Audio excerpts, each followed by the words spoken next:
something that people are very interested in. I don't know about you guys, but gardening right now is a real hot button for me. It gets sunny outside, I'm ready to be out there. So for our women's group from Christ the King, we have several events during the year. So we try to plan some things where people can come together.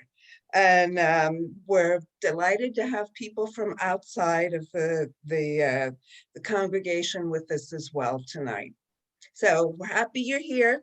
And I'm going to turn it over to Mary Kinstead. Hey, welcome everyone. I've been home composting for over 10 years and my garden absolutely loves it. The vegetables do incredibly well. And I've been visiting the Cincinnati Civic Garden Center for over 25 years. Used to take my mom up there and drive through there. And when we'd pull in, it was like she acted like she just passed through the gates of heaven. She thought it was the most beautiful place. And the Green Learning Station that Kylie coordinates is an amazing building. It's well worth the trip down there to see what they've done. And I've volunteered in the Compost Kids programs for several years. It's on hold right now because of COVID. I can't wait till they start back up. They usually bring in groups of kids from various schools all over the city and county, and they learn about compost as well as other environmental impacts of decisions that they make.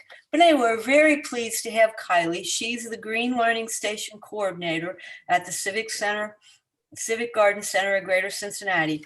In her role as an environmental educator, Kylie teaches composting and leads the Master Composter certification program. She earned a BS in conservation science from Muskingum University and an MS in environmental studies from Ohio University, where she was funded by the USDA Forest Service and Georgetown University to conduct urban composting in Edinburgh, Scotland. So hopefully you have some pictures of that for us. But anyway, Kylie, the show is yours. Thank you, Mary, for that introduction. Unfortunately, I don't have any Scotland pictures today. There's a lot of ground to cover, but if you've never been to Scotland, I highly recommend it. It's a beautiful place. But thank you again for having me. It's an honor to be your guest speaker this evening. I'm going to take a minute to share my screen with our presentation. Can everyone see my screen? Just nod. Somebody if you can. Yes, okay.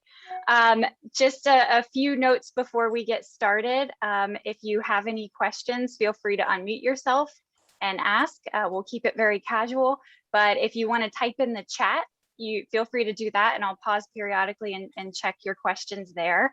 I also have a few questions, a few poll questions just to make this a little interactive, try to keep everyone engaged because I know it can get tiring looking at a screen all the time. So just keep an eye out for that. So as Mary said, our topic this evening is Composting 101. And as you heard from my background, I have a very extensive history with composting, and I'm sort of a geek when it comes to composting. So this is one of my favorite presentations to give. But before we dive into that topic, I wanted to share a little bit more about the Civic Garden Center, and Mary asked me to show you some pictures if you haven't been there, because it's a very special place. So to give you a little bit of background about us, we got our start back in 1942. So we've been around a very long time. And our mission is building community through gardening, education, and environmental stewardship. There's only 7 of us full-time staff. We're a small but mighty staff. We do a lot of things. Pretty much each one of us runs our own program areas. So we have a community gardens coordinator who manages 74 gardens throughout the tri-state area. We have a youth ed coordinator who works with grades K through 6 and manages our school garden program, of which we have over 90 schools in our garden network. We also have a beautiful 8 acres of botanic gardens. And with that, a lot of people call us the best kept secret in Cincinnati. We're about a mile away from UC campus and a mile away from downtown. So we're right in the urban core and hospital district. And a lot of people drive by and say, I've driven by here 20 years and I didn't know what this was. So please come visit us. We are open to the public. We're called the Houck Botanic Garden, which is a Cincinnati park. And we own 2 of the acres and they own 6. So we have a great partnership helping them maintain that property. And it's just a beautiful, beautiful space to check out. This picture right here is of our main building. In non-COVID times, it's open Monday through Friday, 9 to 5, but currently you can visit our shop. We have a little gardening gift shop inside on Tuesdays and Thursdays from 10 to 2. And it sounds like a lot of you are interested in gardening. So before I forget, I want to mention that right now, as of last week, we launched an online plant sale. We normally have a full weekend in-person plant sale, but we're doing it differently this year with COVID. So you can go to civicgardencenter.org, shop all your plants, and then pick a time the last week of April, and we'll load your car up with them. So check that out on our website. And as Mary mentioned, I manage the Green Learning Station, which is this beautiful building right here. It used to be an old gas station that we've turned into an environmental education center. And it's considered one of the top 10 greenest buildings in Cincinnati because of all of the sustainable features that we have. You can see our green walls on the front of the building, and you can kind of tell we have a very interesting parking lot. We have 6 different types of pervious pavement that help keep water out of the sewer. We also have 3 green roofs on top of the building, and you can walk up there anytime and check out our signage for a self-guided tour. You'll also see that we have 30 solar panels on the roof, and the list goes on and on of everything that we do. So we do a lot of environmental education for school students, professionals, and the public. And this is a very special year because it's our 10-year anniversary of the Green Learning Station. So later this summer, we're going to have a commemorative video going out. And if you sign up for our summer newsletter, you'll learn all about the things that we do. So I just wanted to show you a couple pictures here of our grounds. So you can see on the left there, that's a picture of our Serenity Garden. In our Serenity Garden, we have a honeybee hive. I've been taking care of our beehives for the last 5 years now. And then in the Green Learning Station, we also have an observation hive with the glass panes. So you can see the bees up close and personal. So we do a lot of pollinator education as well. But you have to come visit if you plan to come this spring. Everything's in bloom. The magnolia trees just look absolutely gorgeous right now. So I hope I've convinced you to come visit us. All right, so that's my Civic Garden Center spiel, but let's get into the topic at hand tonight because I want to stay on time. So this evening, we're going to be discussing compost in depth, and hopefully I'm going to explain to you how easy it is to get started in your backyard. But before we do that, I want to talk about the connection between composting and our waste stream and why we should do it. We're going to go more into what I mean by composting and look at a couple of differences between composting and other things like soil. And then we'll take a deeper dive into how to get started in your backyard. But don't worry, if you don't have space in your backyard, there are some other options that I'll be covering as well that might work better for you. All right, so getting started talking about our waste stream. So here in Hamilton County, where I'm located, I know some of you are in Butler County too, but most of us, our waste provider, our waste hauler is Rumpke, and their landfill is actually the tallest point in Hamilton County. It didn't always used to be that way, but it is now because of our trash. And you can see this was a picture taken on the news last year where Rumpke said they only had about 4 years left before they were going to run out of landfill space. Well, luckily they acquired an extra 240 acres, so they're good for about another 30 years. But that's not a good long-term solution because we have over 7 billion people on this planet and more people are disposing of trash than ever before. So we need to come up with some more sustainable options. In addition to that, we throw away per person about 4.5 pounds of waste per day. And 45 years ago, that was only 1.8 pounds. And that's because we've become this very disposable society. You use that plastic fork once and then you throw it away. So here comes my first participation question. I wanted to ask you, and feel free to type your answer in the chat, what material makes up the largest component of our waste stream? And don't worry, I'm going to give you some options. Is it plastic, metal, food, or glass? So I'll give you a second if you want to type your answer in the chat.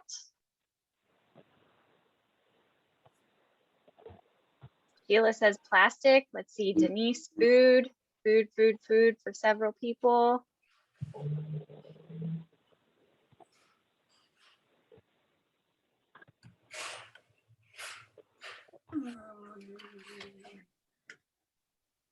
I'll give you about 10 more seconds if you want to participate.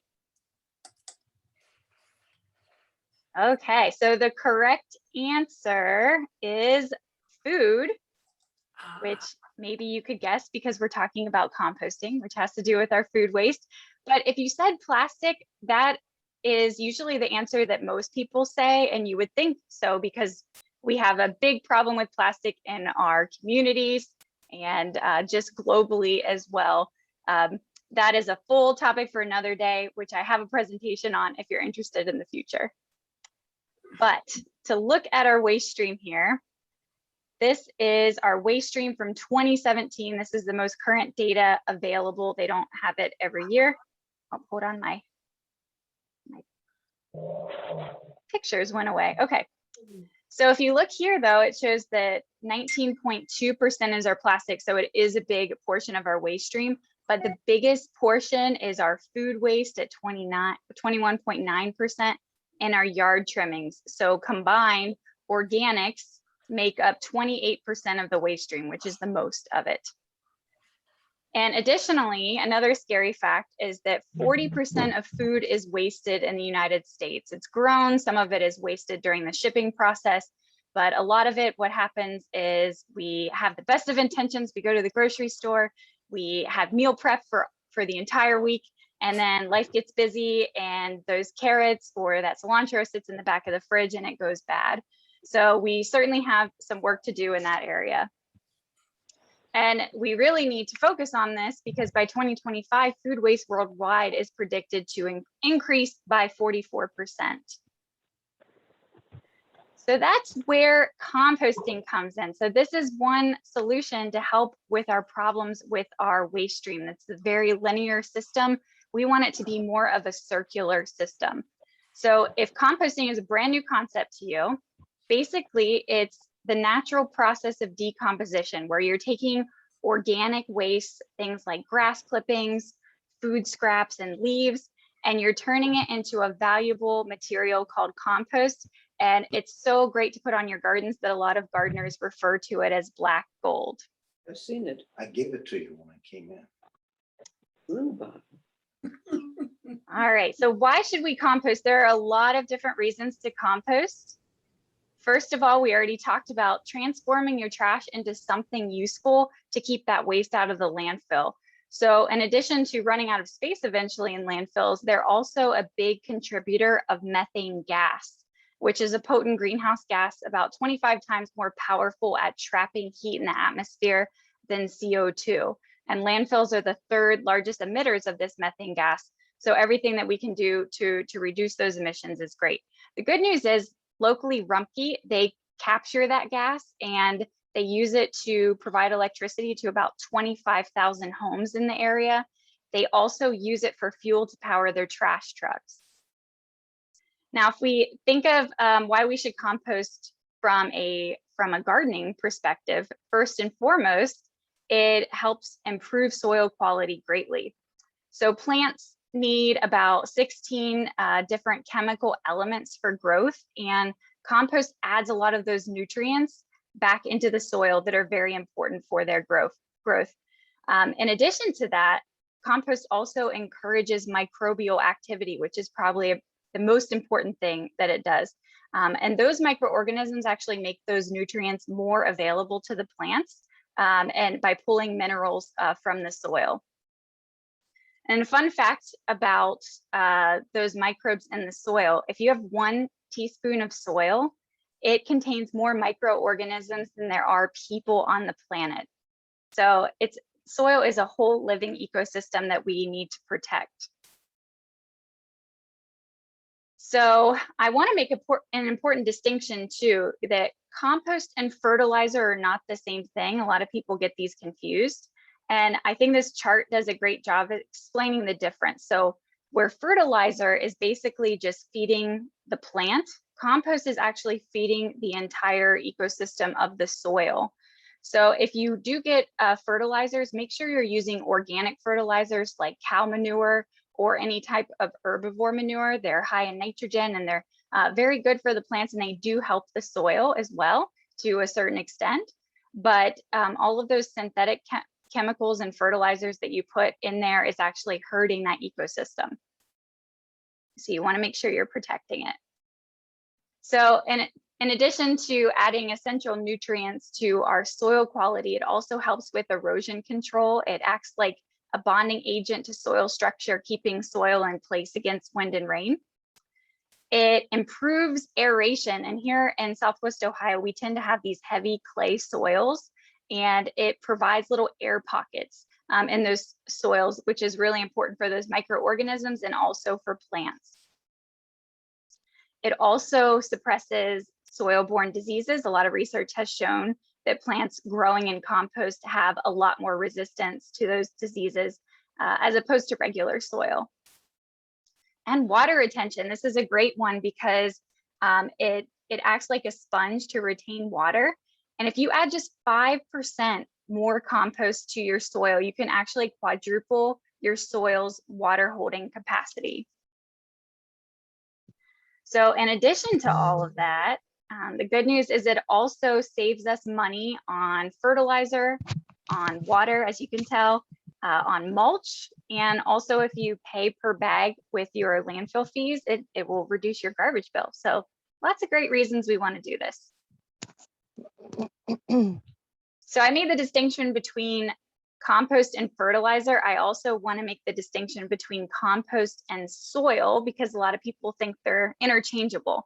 Now, the difference is soil contains inorganic compounds like rocks and minerals. So if you look at that picture there in the middle, you can see it's mostly made up of mineral content, has some air, water, and then just 5% of it is organic material.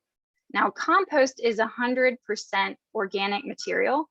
So that's why it's considered a soil amendment or soil conditioner to improve that organic content in the soil.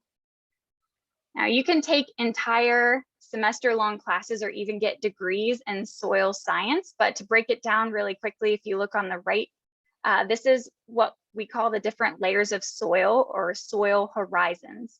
So when you're adding compost to your soil, you're just adding it mostly to horizons O and A, so that top 10 inches of soil. You can get down into B a little bit. That's where some of your deep-rooted plants are, but then that horizon C, it's mostly just inorganic material. There isn't much living matter there. Okay, so now you know why we should compost. You know the difference between compost and soil. Next, we can get into the details of how you can get this started in your own backyard. So I'm going to go through several different composting structures that you can have. And as we go through these, think about your own situation, your own backyard, because each one is going to be different. Your situation is going to be unique. So certain styles are going to work better for everyone. So first, I'm going to start out with the simplest way to get started, and that's with a big old pile of compost. It's just a bin-free system. It doesn't have any barriers. And the great thing with this is it's free.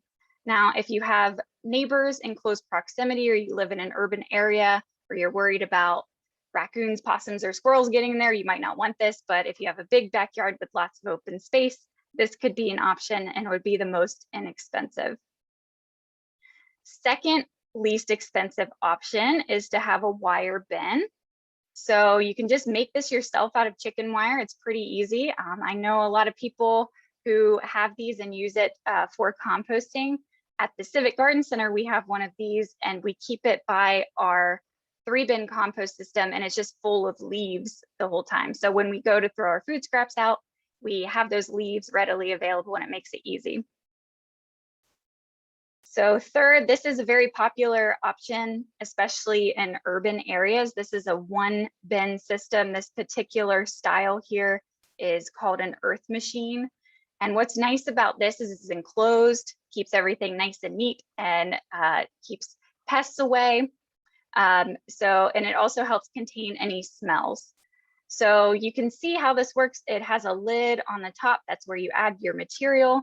There's a little door at the bottom where you can harvest your compost when it's ready.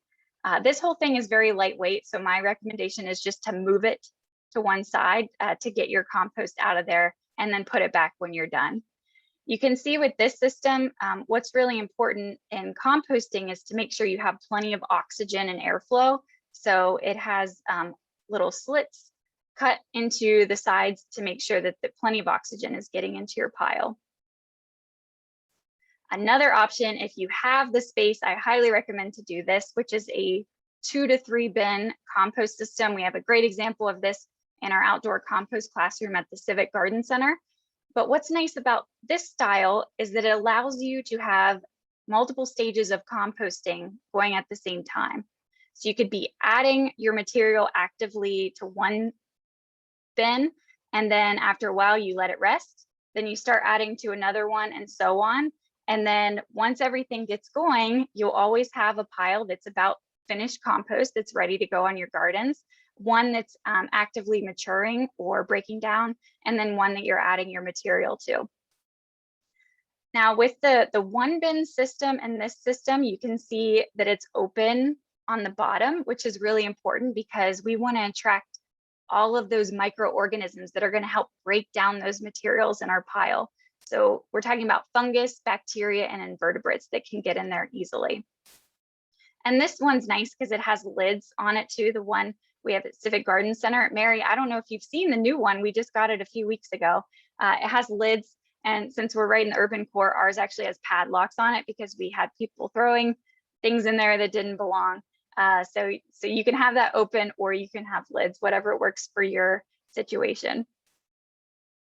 And then last but not least, you can have a compost tumbler. The nice thing about compost tumblers is that they're easy to turn. You can see with this, you just flip it, so you don't need to use a shovel or anything to mix your compost. Now with tumblers, they do take a little bit more maintenance because you'll see like this one, it's up off the ground. So those fungus, bacteria, and invertebrates can't get in there on their own. So with this, all you would do is take a big shovel full of dirt, put it in the system, and that will get those microorganisms in the system going. But the maintenance part, I think that's most important here is making sure that you have enough water content in there because it's enclosed. And again, it's not touching the ground. So we'll talk about that a little bit more later if you're interested in a compost tumbler. So I wanted to show you a few more examples of different types of compost bins that you can have to see that they come in all different varieties. So this is at our OTR People's Garden. That's just a big compost pile. If you're creative and you have access to a lot of sticks, you could make one for free that way. Here's another example of one of those wire bins, and they're using it here for leaf collection. Like I said, we do at Civic Garden Center. This is a picture of one of those one bin systems that I said that's open on the bottom. And then I have got 3 pictures here because tumblers comes in all different varieties. If you go with a tumbler, I would recommend to get the one in the top right or something similar. It has 2 chambers there. So you can easily be adding material to one chamber, let it sit for a while so it can mature into compost, and then have one going in another chamber. Here's another example of a 3-bin system, or you could even make a 3-bin system out of pallets if you have access to those. And I'm going to pause for a minute because I see my chat is beeping. Oh, I guess I didn't have any questions. It was beeping at me though. Okay, so that gives you a taste of the different types of bins. There are some considerations once you pick one about location in your yard. The first consideration is thinking about sun versus shade. A lot of people think that you want it to be in a full sun area so it can heat up quickly. But the thing is, if you do that, your pile is going to dry out a lot quicker and you're going to have to water it a lot more often. So it's preferred if you can have it in a partially sunny or shaded area. Second goes with wind protection as well. You want to make sure it's not in a very windy location so that your pile doesn't dry out. Good drainage is really important. You don't want a gross swampy mess in your backyard. So making sure you're in a nice flat area with good drainage. And accessibility. So you want to make it convenient for yourself. Also thinking about how often you're going to be going to your pile.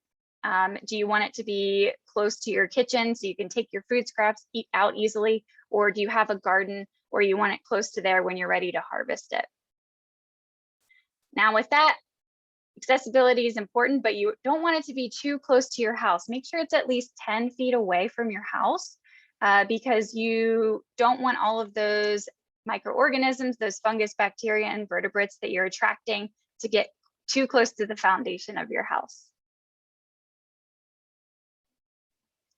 All right, so next, thinking about size. There is an ideal size for your compost bin.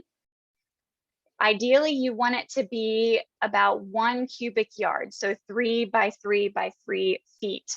And there's some advantages to this. One, it's easier to turn that way, and also to maintain, making sure that you have plenty of aerobic action or plenty of oxygen getting into your pile. Also, that's important. You want it at least that size so that it can break down materials effectively and heat up properly. If it's too small, it's going to be harder for your compost bin to heat up. And then with that, make sure that it's not larger than 5 feet by 5 feet by 5 feet, because it can become kind of unwieldy to take care of. Also, if it's too large, it's going to be difficult to get enough oxygen flow through your pile. So these 3-bin compost systems, each one of these sections are a standard cubic yard each. So that gives you an idea of about the size that you want. And this does a nice job of, again, explaining if you're doing multiple stages of composting, where that first stage to the left, you're adding to the pile, you have a pile that's resting, and then you have your finished compost that's about ready for your garden. And you can see here with their setup is exactly like we have at Civic Garden Center, where we have a wire bin next to it filled with leaves to easily add. All right, next participation question. Which of the following materials can you put in your compost bin? And just to warn you, there may be more than one correct answer. Meat, eggshells, herbivore manure, or dairy. So I'll give you a minute to type your answers in.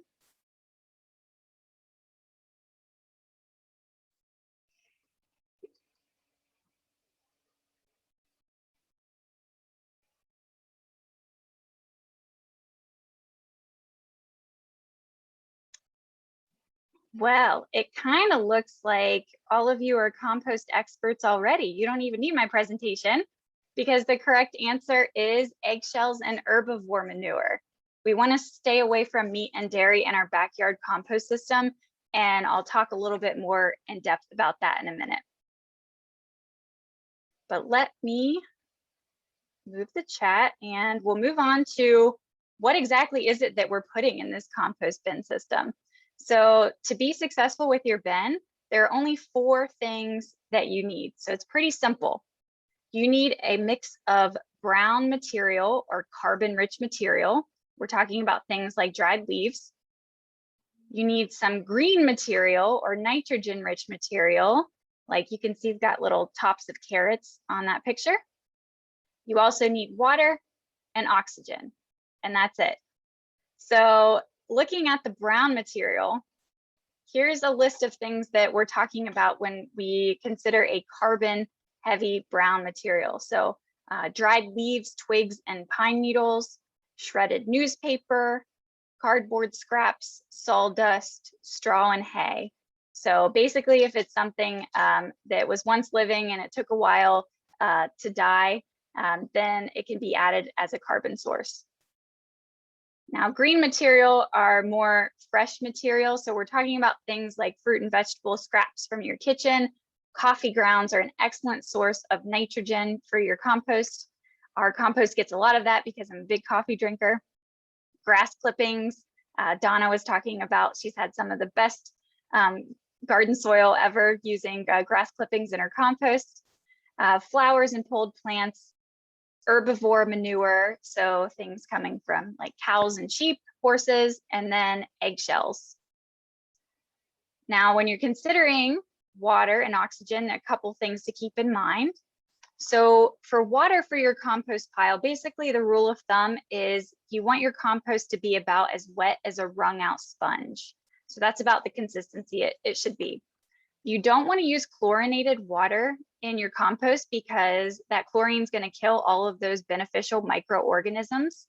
But there's a simple thing to do to fix that. First of all, if you have a rain barrel or you collect rainwater is fantastic to water your compost pile.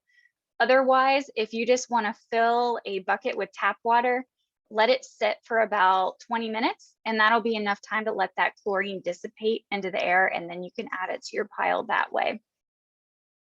And then oxygen. Again, I keep pressing this point, but it's so important. Compost piles are aerobic, so we want to promote all of that aerobic bacteria to thrive in our piles. And if you don't have enough oxygen, that's what gives compost piles a bad reputation. That's what people think, they smell bad, and it's because they usually don't have enough oxygen in them.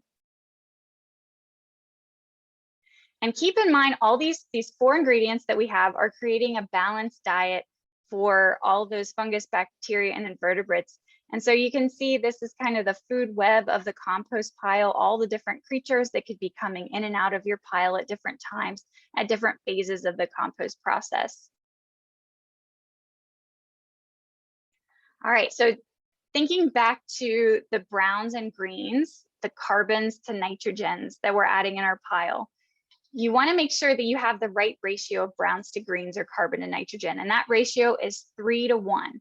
So the simple guideline here is to add 3/4 brown material to 1/4 green material.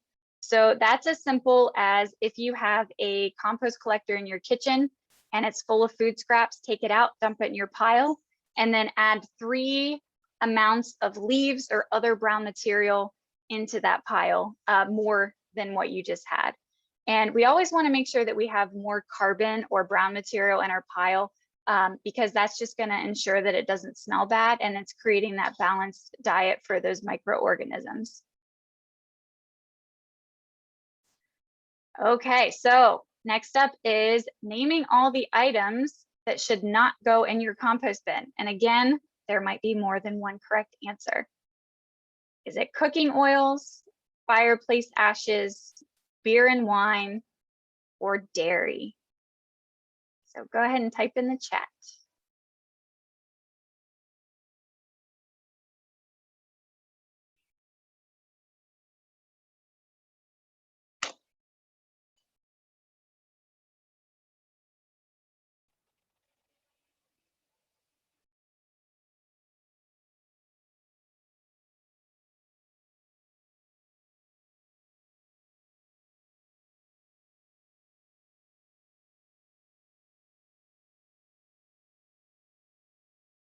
All right, so it looks like a couple people got it right. Can you still hear me? Okay, good. My headphone just made a weird noise. So a couple people got the right answer. The right answer of the things that should not go in your bin are A, cooking oils, and D, dairy. Now, this might be a little confusing, but fireplace ashes are great because they come from logs from trees. So that's a perfectly fine carbon source. If this was ashes from your grill, like charcoal ashes, those contain toxins. So you don't want those, but fireplace ashes are fine. Also, beer and wine, this one surprises people. That's actually fine to put in your compost. It actually acts as sort of an accelerant for your compost and can speed up the composting process. Now, with everything that you put in your pile, just keep in mind, everything in moderation is a good rule of thumb.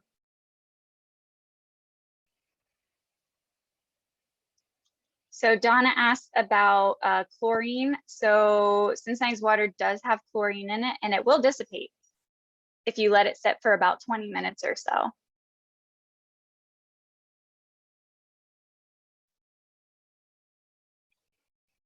Oh, chloramine? I don't know about chloramine. I'm not sure about that one. I'll have to look that up after this presentation. So a little bit more about things that shouldn't go in your bin. We said grass clippings are fantastic and they're a great nitrogen source, but make sure that they're not treated. Again, we don't want those synthetic chemicals or fertilizers going into our compost that we're then going to grow our plants in. Also, sick plants and weed seeds. We don't want diseased plants in our compost pile because that could introduce disease back into our soils. Also, invasive species, do not put those in your pile. I don't recommend it. They'll be very difficult to get out if you put them in there, and they might grow up in your gardens and other places. Now with weed seeds, you can kill them if you put them on a black tarp and let them bake in the sun for about an hour first, and then they should be killed to put in there. But just to be on the safe side, I would avoid them if you can. Walnuts. This is one that surprises a lot of people, but they actually contain a toxic chemical called juglone, which is toxic to plants. So try to avoid walnuts, the shells or the leaves from the plant. Probably common sense, man-made materials we don't want in there because theirs aren't going to decompose, like metals, plastics, etc. And then we talked about meat and bones, seafood, dairy products, pet and human waste. The problem with all of these things is the compost pile. It does get pretty hot. It kills a lot of the pathogens, but there are certain strains of E. coli in a backyard compost that it won't kill. So keep those out of there so it's not contaminated. You don't want to put eggs in there, but the shells are great. You can put the shells in your compost. And then finally, again, cooking oils and fats. So if you think it won't allow any airflow, it's going to fill up all those pore spaces to allow proper oxygen moving through our pile.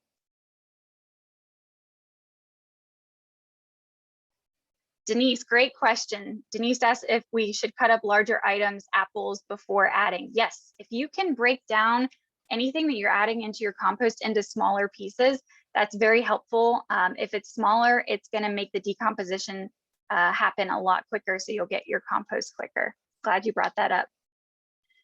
So I have just a simple guideline here for building your pile. Now keep this in mind. If you just throw your food scraps outside, mix it with a little brown material, it's going to decompose eventually. You don't have to be very precise about doing this. You can be a lazy composter, or as we like to say at Civic Garden Center, a busy composter, and just throw things in a pile. Eventually they're going to break down.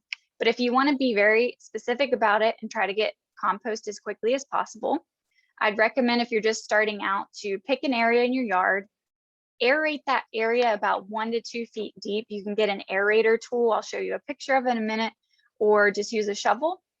Then you can add about 4 to 6 inches of dried sticks or dried stalks for drainage underneath. And then just alternate your layers of green material to brown material, and then covering the top with that brown material. And that's going to make sure that it doesn't smell bad and that you're not attracting any pests to your pile. So that's a great way to get started. But once you get started, you're just going to add things in there, keeping in mind that 3 to 1 carbon to nitrogen ratio. Keep it covered, and that's all you need to do. So with turning the pile, you do want to turn it periodically just to get all of those materials mixed together. So about every week or 10 days is ideal. You don't want to overdo it, because if you overdo it, you're going to lose all of that heat that's right in the middle of the pile that's breaking it down. If you go out in the winter and turn your pile, you're going to see a bunch of steam coming off of it. Even though it's probably covered with snow or cold, it's still breaking down in the middle of that pile. And that's where temperature is very important. If you want to be very precise and get compost as quickly as possible, and you can use a composting thermometer in order to test your pile and make sure it's at the right temperature. So speaking of temperature, I wanted to explain a little bit about the composting process and what's actually happening here. So if you look at the chart at the bottom, this shows us the 3 different phases of composting. We have the mesophilic phase, which is the first phase of decomposition, the thermophilic, and then finally the maturation phase. So in that first phase of composting, that's where the temperatures are still pretty low, anywhere from 50 to 115 degrees. The macroinvertebrates and bacteria are starting to break down material, and it's just starting to create heat. Then we get into the thermophilic stage where everything really starts to cook. So 115 to 140 degrees Fahrenheit is about how hot it gets. When it gets up to those hotter temperatures, it's basically just bacteria that's living in your pile, because that's all that can withstand that high of a temperature. And then finally, the maturation phase, that's the longest phase of the process, where everything is finally starting to break down. The temperature is decreasing. It goes back to 50 to 115 degrees. And the bacteria and fungus are still breaking things down. And then the macroinvertebrates, like your earthworms, are coming back to finish it up. So with each of these phases, it could vary on how long they last in your pile. It just depends on how much material you have, how often you're turning it, and what time of year it is. So all of these phases could be anywhere from a few weeks to a few months, depending on how much you're actually managing your pile. So some helpful tools, I mentioned a compost thermometer. This is about a 2-foot long thermometer, so it's easy to stick down in your pile. You can see we have different phases here. I like to show you the basically of the 3 phases that I just talked about. So the steady, the mesophilic phase, that middle stage might be thermophilic, and then hot is really when it's cooking to thermophilic. And then you could see when it's starting to mature, the temperature is going to go back down with it. Compost or garden forks are very helpful. The one pictured on the right here is a regular pitchfork for lightweight materials like straw, but our compost or garden forks, the tines are a little bit sturdier, and it's nice because instead of using a shovel, you have those holes between the tines, so it's also aerating your pile as you're turning it. But if you really want to add some oxygen into your pile, you can get something called an aerator here.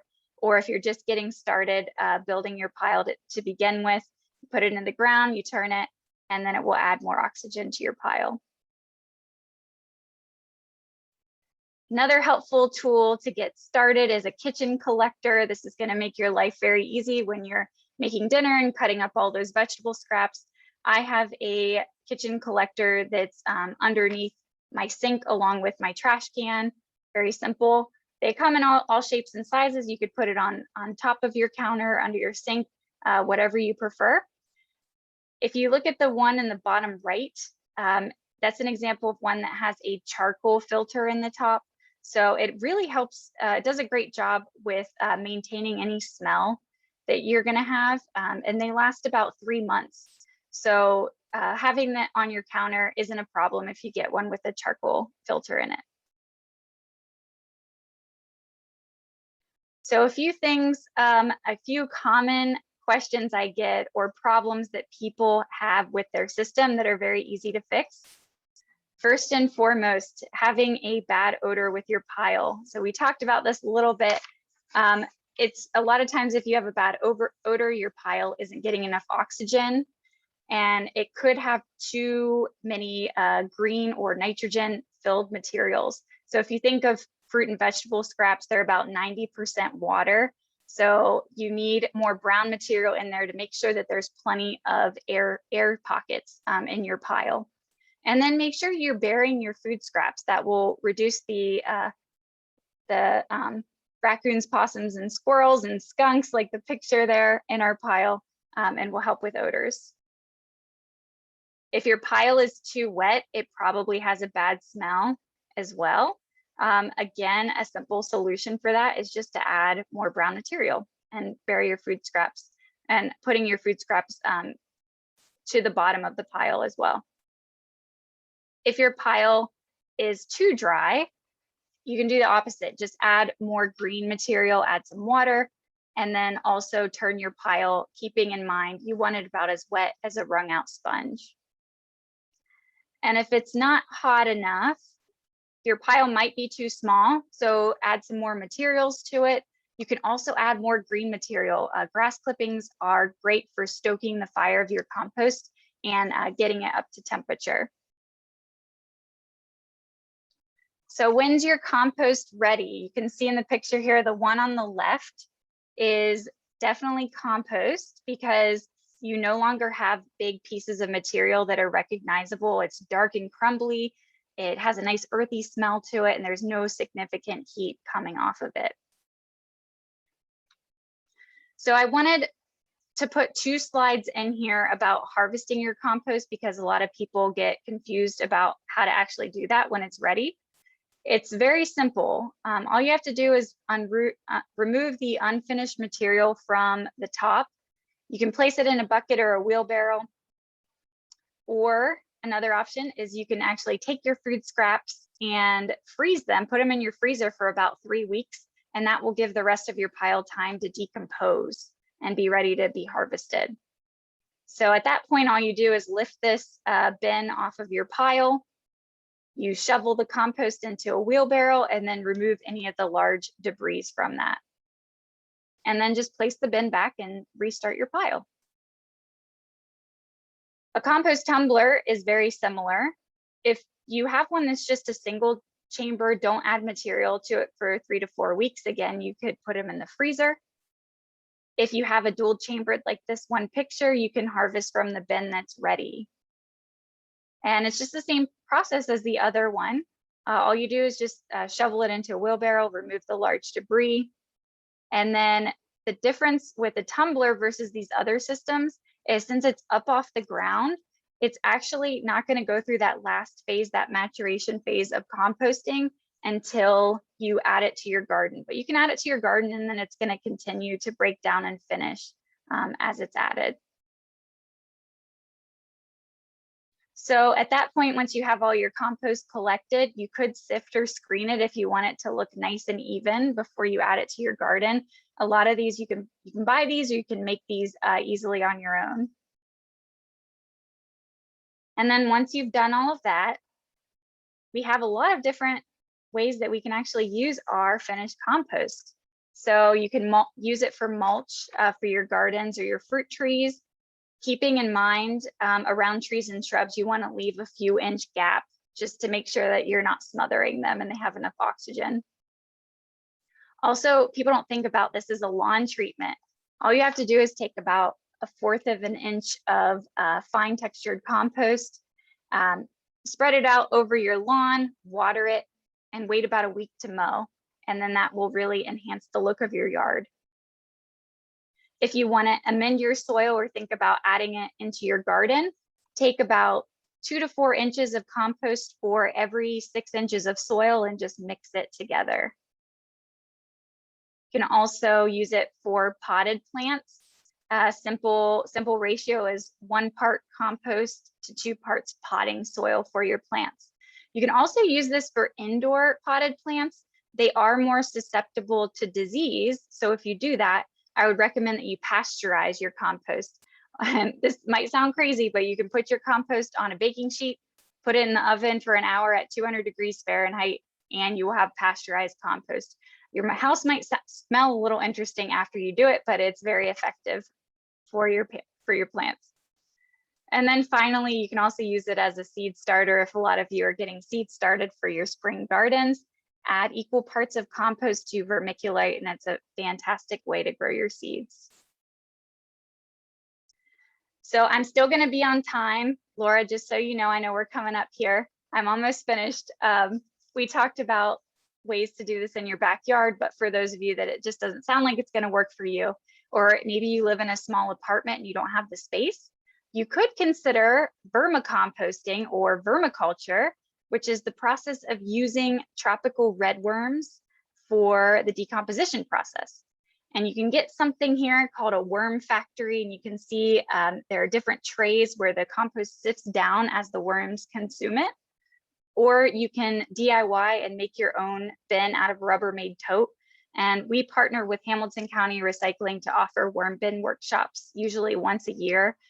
So check back for that if that's something that you're interested in. If that sounds way out of your comfort zone, another thing that you can do is just to help to remove the amount of food waste that's going to the landfill. by taking your compost to an in-vessel compost system. So some cities have these. When I was at Ohio University, I gave tours of the one in the top right there. It's the largest of any college or university in the country. They can compost 6 tons per day. Close to us, there's a facility called PayGrow in Springfield, Ohio. And there's a food waste hauler you may have heard of. You may have seen their bins around. They're called Go Zero. And they collect that food waste in the Cincinnati region and take it to PayGrow to be composted. So the nice thing about in-vessel composters is they get a lot hotter, so they can kill all of those pathogens and things like meat, seafood, and dairy that we talked about, so they can take a greater variety of things to be composted. Another thing that they can take is biodegradable bioplastics. So if you think of your compostable serviceware or dishes or cups, and they want to make sure that they're what we call BPI certified, which is a third-party certification to make sure that they're actually compostable and they'll actually break down in your system. And it usually just has a label on the bottom, so you'll know if it can go in their system. So with food waste drop-off, I usually have a list of all the places in Cincinnati. I heard a lot of you are in Butler County, so I did list that the city of Oxford has a free drop-off location with Go Zero. But if you go to gozero.org, you can find a whole list of locations and find one that's close to you. There are tons of them in Cincinnati. It's great. They have some of these at different farmers markets in the area as well. And the Cincinnati area, there is a residential pickup service now called Better Bin Compost. You can see her picture in the top right corner. And she's picking up in several different areas of Cincinnati. So it's exciting that this is really starting to take off in our city. So I see we have some questions in the chat. I just want to share a couple of additional resources, and then I'll answer questions. First of all, if you want to get started with composting, Hamilton County Recycling is having a compost bin sale currently. You can see this picture here of that one bin system, the Earth Machine. It's normally $100, but they're selling them for $45 right now. And since I'm a partner of theirs and you just listened to my hour-long presentation about composting, you can use the code COMPOST10 at checkout and get $10 off on your bin. So write that down if you're interested. And then just make sure you're ordering by May 3rd. There's a pickup in Madisonville on May 15th for these.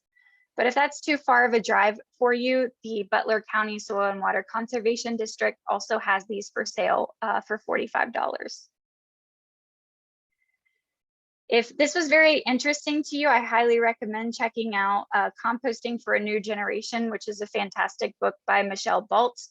Lots of colorful pictures and explanations, and goes more in depth about different composting practices. And then finally, Mary mentioned that I manage the Master Composter Certification Program. We will host this again in summer 2022. And feel free to email me if you're interested in that. I'll provide my email at the end. But before that, one more thing to add. We offer all kinds of virtual classes throughout the year. We have a series of free classes called our Victory Garden series. And on the first and third Wednesday of each month, we have a different class related to gardening or cooking. So check that out. They're free. If you go to civicgardencenter.org, you can register, and we'll have one coming up this Wednesday. Okay, I know I covered a lot of ground here. Like I said, here's my email address.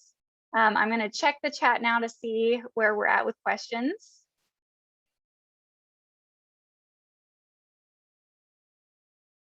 All right, so I'll start with Christine. She says, I own a vermicomposter. I've never set it up. I'm afraid to put it outside because I worry it will get too hot or cold. Any thoughts?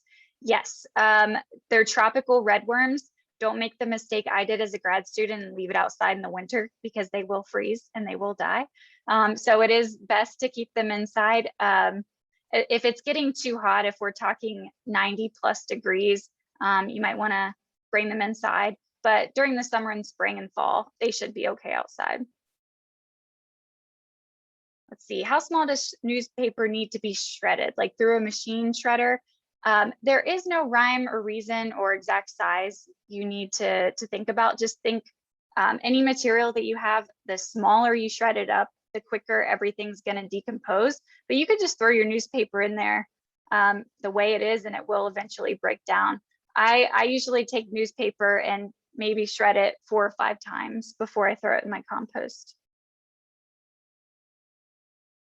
Oh, Donna, that's nice. The church compost pile will welcome everyone's food waste. That's good to hear. Maria, you're in Claremont County. Unfortunately, I'm not sure about Claremont County, but if you type in Claremont County composting, I'm guessing something would come up because that's what I did for Butler County, and some options came up. So hopefully there's something close to you. Let's see, it seems like keeping a leaf pile or other brown stuff in early summer would be important. True, yes. So what we like to do in the fall when you have all the leaves falling is collect as many as possible and stockpile them to get us through the rest of the year. There is a Facebook group called the Greater Cincinnati Leaf Exchange where you can actually talk to people and say, hey, I need leaves. And you can go pick up leaves if you're looking for a source of brown. Mary Jean asked, just newspaper or any paper? I would stick with just newspaper because they use soy-based ink. A lot of papers you use like for your printer are bleached. And again, you don't want that bleach getting into your system, or glossy paper has coatings on it. So just newspaper is good. And Donna wants to know if we sell compost related tools at the Civic Garden Center. We do. Yes, and we also have the little kitchen collectors. We have compost thermometers, and we did have some garden forks at one time. I'm not sure if they're in stock yet, but we usually try to keep some compost supplies on hand. Are there problems with raccoons attracted to compost bins? Yes. Yes, there are, and that's where burying your food scraps is nice. That's why if you're in an urban area, I also like having those enclosed systems. If they're enclosed and you have the lid on, you shouldn't have an issue with them getting into your bin though.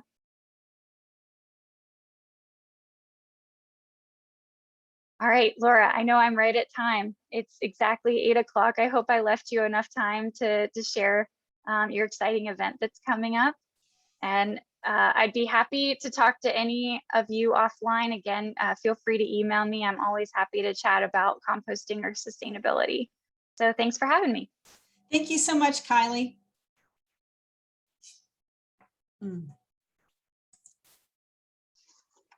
So I wanted to be able to give you a little bit of information about our upcoming event. This is going to be our 3rd annual Monarch Fest, which is going to be on June the 5th. We're going to be giving out milkweed and other native perennials. So if you participated in that last year, you can look forward to coming and getting some new plants for your garden, because you can never have enough plants, right? The other thing I want to let you know is that Christ the King is in the process of expanding our community garden, and we're still in the works coming up with a plan. If that's something that you want to be part of, please let me know, and I can pass your name on to the folks that are working on that. In the past, we've had just a garden, and that we've grown tomatoes and peppers and zucchini and all that good stuff. And members have used that produce, and we've also donated that produce to local food pantries. And we want to expand that and invite all of you to participate in this really exciting adventure that we're expanding. So does anybody else have any other comments they want to say before we take off? Yeah, Donna, go ahead. I just wanted to say I learned so much in this program, Kylie. I knew some of it in general, but I really learned a lot of stuff and it made me really gung-ho about wanting to go out there and do it. You mentioned that we inadvertently, my husband and I threw grass clippings for years in a pile. I had the very best rose garden that anybody had after using the dirt from that pile. So I know it works, and it's really exciting. And thank you so much for being here tonight for our spring event.